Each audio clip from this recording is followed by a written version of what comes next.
नमस्कार। संस्कृति ज्ञान विज्ञान मनोरंजन के एक और नए वीडियो में आपका स्वागत है। दोस्तों, रामायण के महत्वपूर्ण पात्रों में से एक पात्र है शूर्पणखा। यदि शूर्पणखा नहीं होती तो ना ही रावण द्वारा सीता माता का हरण होता और ना ही राम रावण युद्ध संभव था। इसलिए शूर्पणखा ही वो पात्र है जिसने असुर जाति का नाश कराने में अपना अहम योगदान दिया।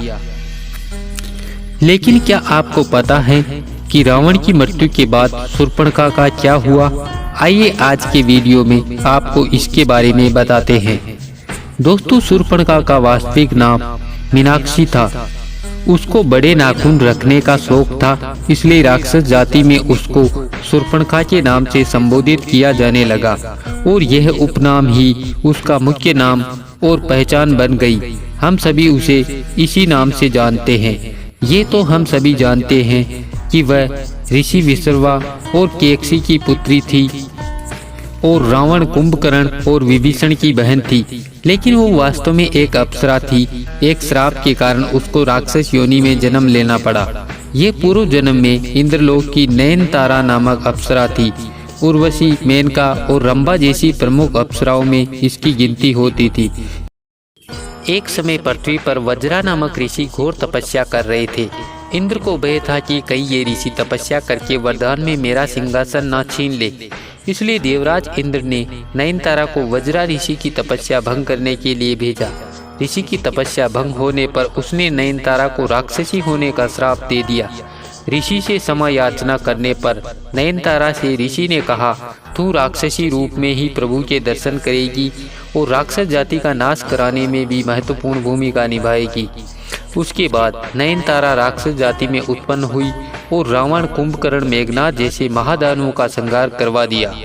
रावण की मृत्यु की घड़ी नजदीक आते आते शूर्पणखा को अपने पूर्व जन्म की सब बातें याद आ गई और रावण की मृत्यु होने के बाद वह पुष्कर चली गई। सरोवर में भगवान शंकर का ध्यान करते हुए शूर्पणखा ने कई हजार वर्षों तक तपस्या की। ऐसा कहा जाता है कि इसे प्रसन्न हो शिव जी ने उससे उसकी इच्छा पूछी। शूर्पणखा ने राम जी को अपने पति के रूप में मांगा। इसके स्थान पर शिव जी ने कहा कि राम तो अब अपनी लीलाओं को समाप्त करके अपने निज धाम वैकुंठ में पधार गए हैं। हे सुंदरी, तुम्हारी ये इच्छा द्वापर युग के अंत में मथुरा नगरी में पूर्ण होगी और श्री कृष्ण तुम्हें पत्नी के रूप में स्वीकार करेंगे।